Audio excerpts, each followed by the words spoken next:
Scientists, it's an interesting point, and both ends you got to be prepared for a drought and a flood. That's exactly, and it's only going to be getting worse. I mean, that's what climate change is about. It is about extremes, and for us, that means swinging between drought and then those flooding conditions. So yeah, you have to be prepared for both. This time, we are talking about being prepared for a potential wildfire. So going for your evacuation plan with your family. If you haven't done so already, defensible space, clearing that away from your home. Put in the brush. But if you are going to be doing that soon, don't use anything that could spark a fire, like a chainsaw or anything like that. So and have your evacuation kit ready to go, including any medications or food that you need for anybody in your household, including kids and pets. Looking at Chula Vista, mostly clear skies right now. We will actually see the marine layer return early tomorrow morning. We're going to be waking up with those low clouds for the coast and valleys, maybe even some patchy fog. Temperatures right now 60s and 50s with a few more 40s. Julian now at 49 degrees. All right, I want to put our 10 News Futurecast into place starting tomorrow morning at 10:30, because we're going to wake up tomorrow morning and it's not going to be windy. By 10:30, if you live in the mountains, you'll start to notice those winds picking up. Then as we head into the afternoon, the winds become more widespread, impacting much of the county, and continue through Wednesday. The worst of the wind for us here in San Diego overnight Tuesday into Wednesday morning. As I've been saying, widespread gusts 25 to 50 miles per hour.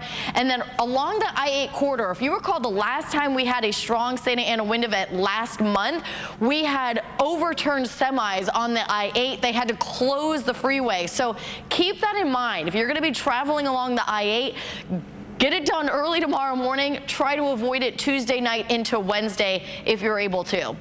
Humidity levels by Wednesday, not so much tomorrow, but by Wednesday, I expect to see single-digit humidity levels for the drier spots, mostly inland, and teens up and down our coastline. So some really dry air is going to be coming in, and it's already been feeling so dry. We were in the teens today as far as humidity levels go.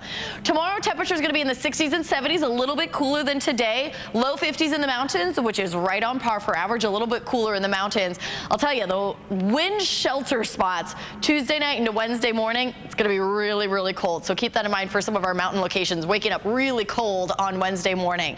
All right, on top of the red flag warning, I already mentioned 4 p.m. tomorrow, a high wind warning goes into effect. So the high wind warning begins before the red flag warning. The red flag warning doesn't begin until 4 a.m. on Wednesday. So starting tomorrow afternoon, the winds start to pick up. Fire danger will already be elevated or will be elevated. So don't say, oh, I don't have to worry about any winds until 4 a.m. on Wednesday. That's not the case. The wind is going to be picking up during the day tomorrow.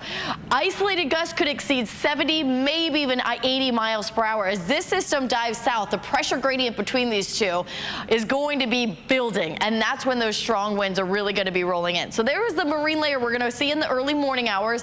By 10:30, there is a small chance that a stray pop-up shower could form in the mountains as this system basically dives south directly over us. And then it moves just a little bit farther south. We're on the dry side. That's when the strongest winds are going to arrive. This is the jet stream dipping south. So we're going to see strong winds throughout the entire atmospheric column, not just at the surface. It lingers through Thursday, but weakens on Thursday as it starts to move away from us. But check this out. Another system dives south on Sunday. Another one comes in right behind it on Monday. So I briefly expect the sea breeze to return Friday night into Saturday.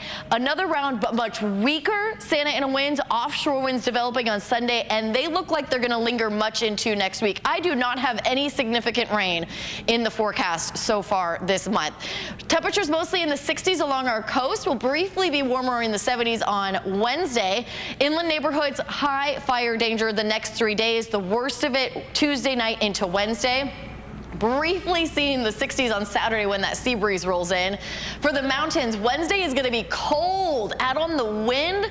Bundle up. We're looking at 40s for highs, and for the desert areas, even some gusty winds here. We could see a few gusts up to 50. The coast could see gusts anywhere from 20 to 45 miles per hour.